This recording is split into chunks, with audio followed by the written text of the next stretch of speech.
Okay, so we're in a huddle, and it's an opportunity for you to ask questions on any subject, but I'll start off with the questions. Is that okay?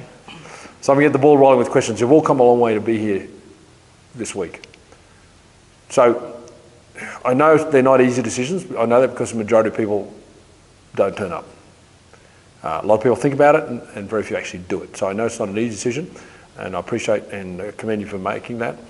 I want you to talk to me, if anyone, if that's a subject that rings with any of you, I want you to talk to me about what it felt like to make that decision, what it felt like to finally actually be here now in a 5-day learning environment with all the best coaches in our program around the world. Does this subject ring a bell with anyone? Like, can you relate to what I'm talking about? Go, Christine. So I obviously need to get better at being a trainer. I definitely want to increase my competence level, which is what I was thinking about when I was thinking about coming to camp. But mainly, I didn't want to be in a position where I didn't know stuff that everyone else did, or picked on to answer a question that I don't know the answer to, or just dealing with a lot of stuff that I don't know. I know there's a lot of stuff I don't know, but I don't necessarily like to be put in the position. Alienated on the basis of that. Right. Yes. So how's that gone for you tonight? It actually isn't a problem. There's a lot of stuff that I didn't know, I didn't remember, and I wasn't embarrassed about saying I didn't know, and no one made me feel stupid about not knowing. And also, the long days were like a big consideration for me. I like to nap in between. Sometimes I need my naps, and I was like, it's a long day. Yeah. Like, how am I going to fit my naps in? Well, 2 points there. The first one about the quicker you know something you don't know, then you can address it. So the quicker an athlete identifies a flaw or an opportunity, which is the same thing, I get excited about that. I don't get negative about that. So we don't beat them up for that. We still celebrate the fact that they've seen that opportunity. As far as the length of things go, when I said a new athlete working with me, we're going to stretch for an hour and a half, they'd look at me like I had 3 heads. But when they're stretching with me and an hour and a half passes and I say, how was that? Oh, that was really good. How long did we do this? Oh, I don't know, about 15 minutes. No, actually it was 90 minutes. So I believe that we're having so much fun. You know the saying? Yes. Time flies when you're having. Everyone who's been saying that to me, I'm going to be honest with you, I don't 100% believe it. That's good. So we'll see. Yeah, it's good. Because my goal with everybody in sport and sports training and the physical preparation is to have so much fun that you actually want to do more. I don't want to let that happen, but the time will pass so fast because it's just so much fun. And that's what you're really lacking. I mean, I grew up playing sport because it was fun, and I just want to ensure that as a coach that element is there. So time's never an issue. You'll be flying beside me the whole way. So I appreciate that input. And it also relates to what I was talking about. The trepidation about making a decision, the commitment to be here. Okay. The decision I made here is definitely to be more competent in coaching, training myself, I would say, because I understand how I train will be transferred to the way I coach my clients and maybe in the future any athletes. So you ever said something to me that rings a bell in my head that to be able to be to train other athletes successful, I have to have a certain degree of success myself, and that's what I seek, to be successful and to reach the desired goals, which I hate to lose. That's one thing that ingrates in my mind. Good. This is an industry full of the expectation or the perception that if I learn a lot of material and I get a piece of paper, I have the right and the competence to teach others. And I don't agree with that. Yes, you'll get a job, but should you have got the job? I don't know. I won't make too many friends for it. But you're definitely not competent. So I do want you to have the experience, the empathy with the athlete already. So we've probably exhausted my question at this point in time about the emotion of making the effort to be here, unless someone else wants to jump on that, and then we'll go straight to your questions. Yes, Joyce. So it was a huge decision for me to come here because I knew that this would happen immediately after I come back from Lebanon. I would be really tired, and what I heard from Tom, this wouldn't be any easy camp here, long days and no time for naps.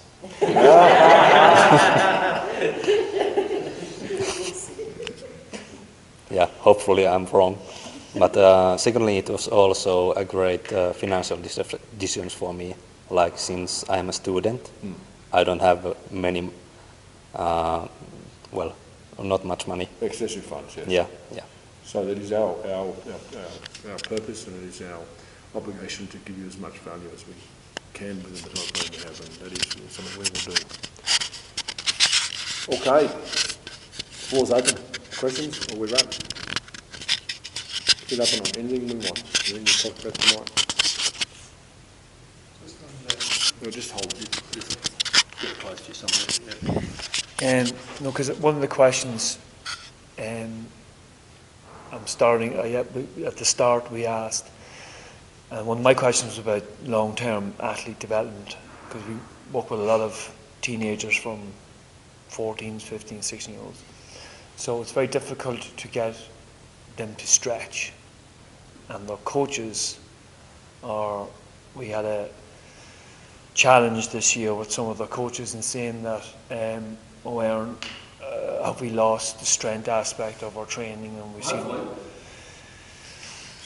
to be doing an awful lot of. This was interesting. That was kind of Garlic Irish. He said his coach said, "Have they lost the strength aspect?" And I said, "Hopefully they have." That's what he said. Yeah. So we've got a few different dialects here. We've got Papua New Guinea, Australian across with mate. And we've got British across with Kenyan, and we've got Nigerian close 10,000 kilometres apart. And I'll take the Zulu square out of the next day. So go ahead. So it was very challenging with the coaches to try and get this across that, listen, these are young kids. We have to teach them the most important things first.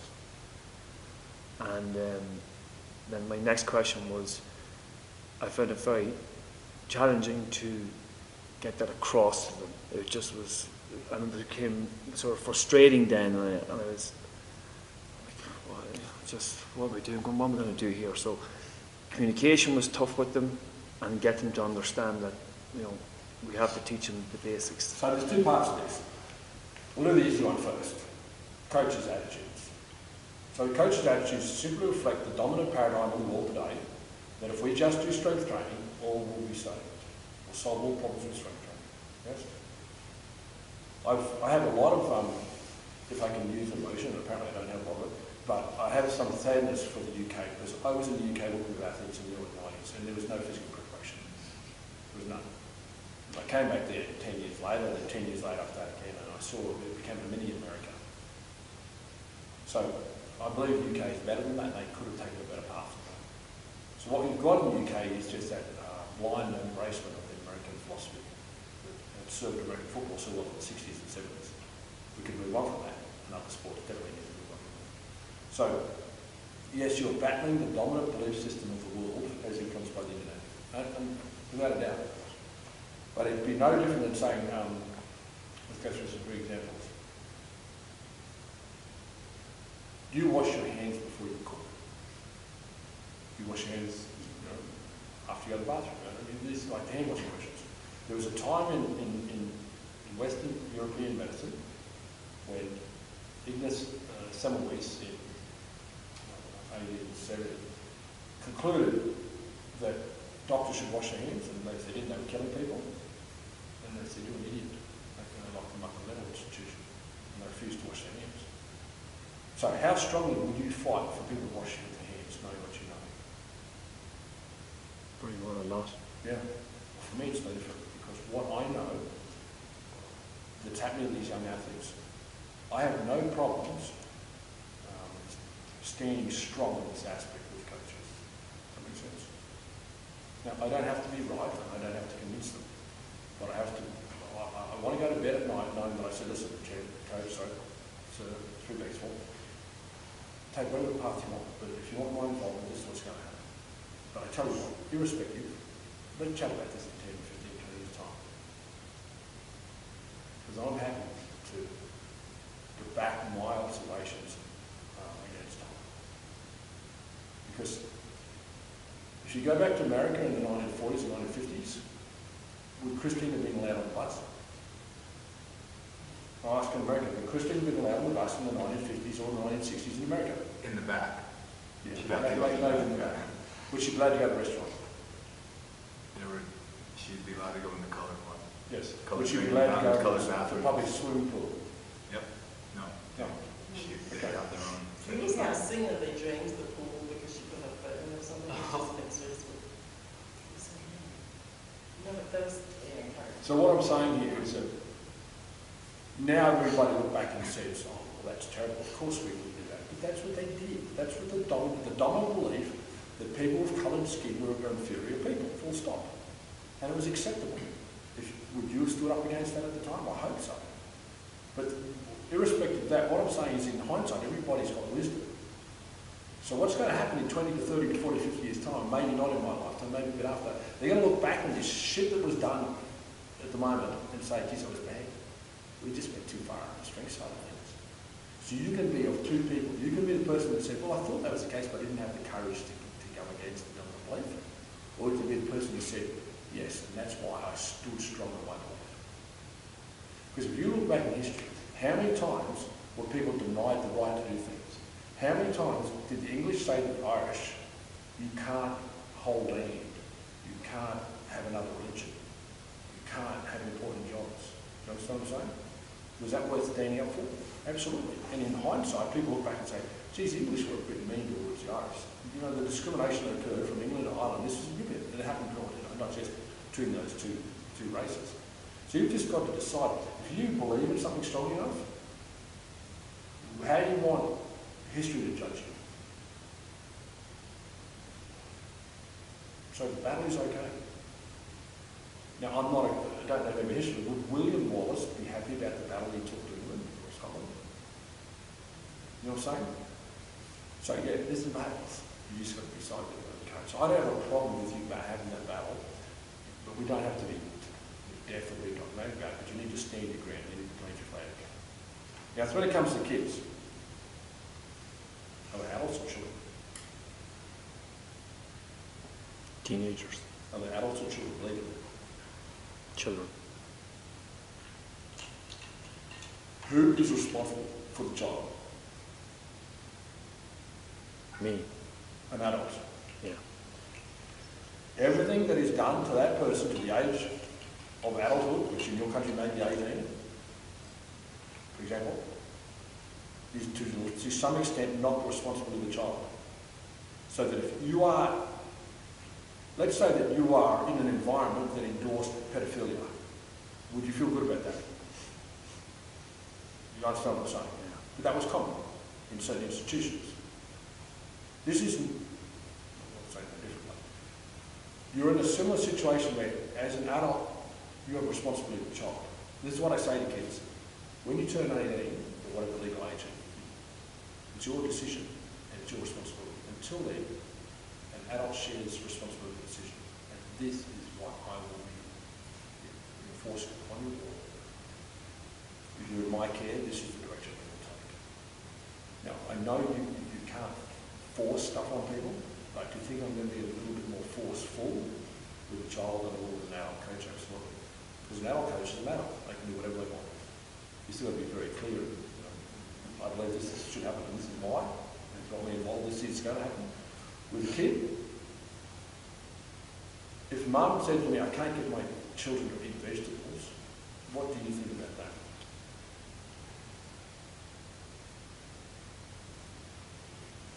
I'll try. Is it good enough for a parent to say, I'm just going to give up now, I can't get my kids to eat vegetables? So what would you do? Would there be strategies you might implement to get vegetables in your kid? Absolutely. Now, some parents give up and they don't. There are ways of providing an environment where they're all embraced, full stop. You don't have to rationally discuss it. You have to know when to say, this is what we're going to do. So, from my perspective, the way teenagers are being trained in the Western world at the moment is paramount to child abuse. It fails the duty of care, and the litigation issues that are being developed in the Western world at the moment now are substantial. Now, while no one's getting sued, everyone thinks it's okay. You right? We're using the racial example. I can't say the N word. I'm probably in trouble even saying the N word. You know what I'm saying? Whereas 40 years ago, 50 years ago, it was okay to say get off the bus. So things are going to change. You've just got to decide which side of that value set you want to be on. And we'll talk more about your internal values when we stand on that. Because I can speak from experience where I have absolutely fallen on my sword to get the result. Leading into the 91 World Cup with rugby, for example, I got in the face of some of those prima donnas so much that I was the most despised person south of the border in my country in rugby. That is the world. Okay, I know it's a long answer to the question, but I'm very serious about the damage that we do to children and all athletes. In my opinion, you can't sit back and look at it. At least if you know what I know about it. Actually, the question, I'd like to think that the work we'll do during the camp will enhance your ability to communicate that, as well as changing mindset about it. Can I maybe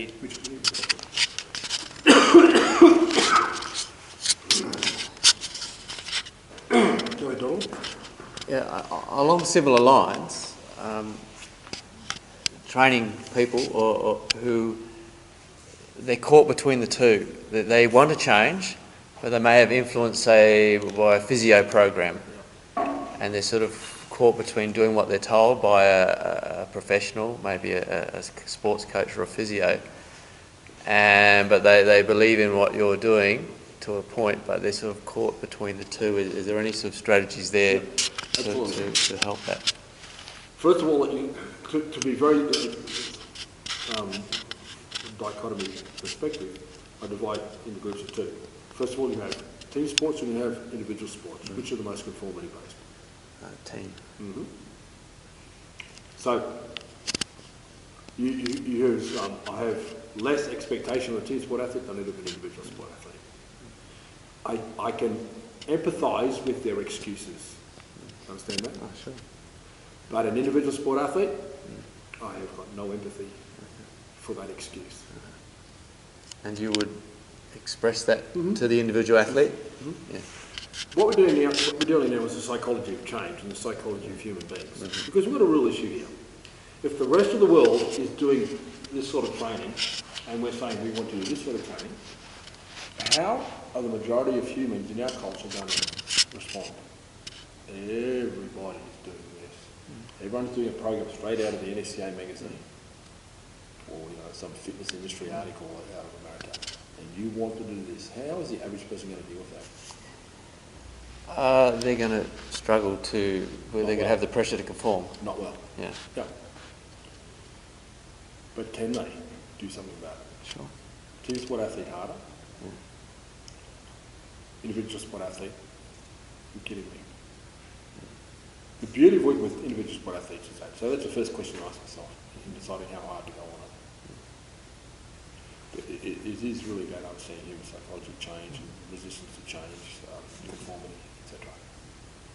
You do also have an obligation on yourself to not sell it in the classical sense, but demonstrate its superior benefits.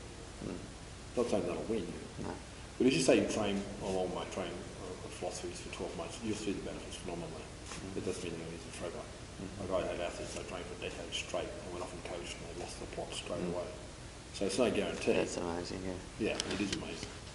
But you do have an obligation to show them superiority. This is not an intellectual discussion, should I do X and do Y. I want your training to be so effective that they have an experiential conclusion. Wow, look at that. Yeah. I've done 3 stretching sessions and my body is significantly changed. I'm half an inch taller. My skill acquisition has improved. I'm recovering faster. You know. As I said, it won't be the total package because they won't necessarily. The conformity can still win. I don't mean to be negative, but I've seen so much of athletes go back into the crab pot. But that's okay. Makes sense. Yeah, you've given them a choice. Yes. But you've given them a feeling for what's possible. Sure. If they go back to the crab bucket, well, that was their choice. And most athletes live in the crab bucket. Now, if you're under 18, it's adult responsibility. If you're over 18 and want to train really crappily because you want to be conformed, get a good healthcare program. hopefully Donald can repeal or replace Obamacare or something like that. But you're going to need one. Great question. So we're dealing with human change. This is not just a rational discussion about training philosophies. This is human change. And that's one of the things that I believe that with mastering, we teach people. Being able to create change and knowing when to target change, what rate to create change. But that's our job. The job is to change the way the world trains. And we're getting competition from a lot of different sources. Great question. Can I just share personally? So I've been in the industry for a number of years. So I made the mistake of not focusing on stretching. But ever since I came into the KSI program, I'm a big believer in that. So the struggle I had internally at that point in time, I had a group of clients that have been training with me for a few years. This is a great example. And I had to make that change myself. And then now I had to communicate this to my client. So that was a struggle there with me. And I have to tell them this now. And the fear within me was, will I lose this client? But I had to make that decision. Yeah, exactly. That was not easy. So I started with clients that had a lot of trust in me. So I tend to segment them into categories. Years on clients who are training with me, I will introduce them that concept. And most of the time, they stuck with me and believe in what I'm doing.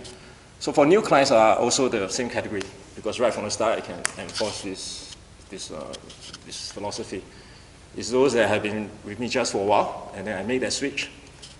So would you be able to give some advice how I can deal with this group that is just with me for a while and I've been, yeah. So if you've got an existing client and you've shown them a certain value set and then you change your values, it's a much harder sell than it is the client that come in, this is the way.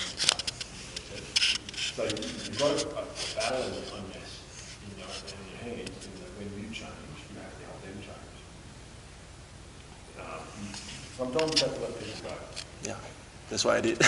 So yeah. when I'm working with, for example, I introduced the first real strength training programs in world rugby, outside of what perhaps South Africa were doing, and that's a different discussion. But definitely in outside of Africa, or South Africa, there's no formalised strength training in rugby, and I introduced that. So some of the players I introduced that with were international players, representatives of their country. And some of the responses I got were, and I'm quoting, this is bullshit. Don't you dare fucking call me again or I'll rip your head off. Just things like that. Nothing too serious. So, change is never easy. So what I did is said, okay, that's the battle. I'll take the path of least resistance. So I just said, okay, who wants to do this with me? I'll do the same thing all the time. So let's say I've got 10% of the population in that segment wanting to work with me, fantastic. My goal is to get them so good that they're going to be forced into retirement. It's not a personal thing. Nothing personal, but they'll go. So the message becomes really clear that if you don't just say, Ian, how do you want to do it? Then you're going to come off second best. So the onus is on me to get such a superior outcome. It's not a discussion. So if I went to a new environment and I had a percentage of the players saying, Ian, well, I think I should stand on a Swiss ball. I think, Ian, I should get kettlebells. Ian, I think functional, putting functionally a screwdriver in my nose would be the best way to train. That's fantastic. Can I study it? Can I take notes? Can I make a monitoring over the next few months? And that's it.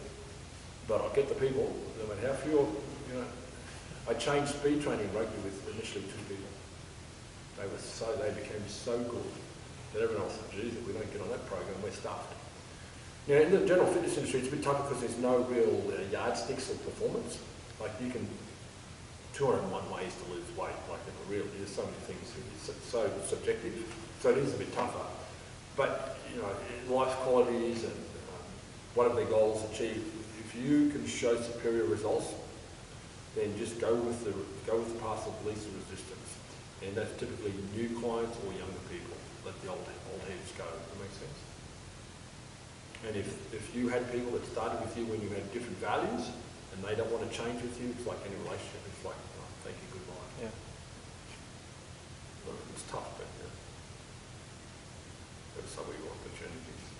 Great questions.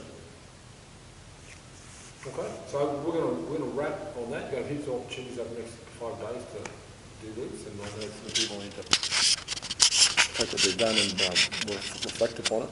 So I appreciate your time in the huddle, and once this, hold it, John, once this goes off, there'll be no more questions. But so how to birding up tonight, otherwise we're going to wait. Yeah. Everything. So remember, like, what was the first activity that we did today? That, what are some of the questions that we want answers to? And just by sitting in this huddle, I actually got one of the questions answered already.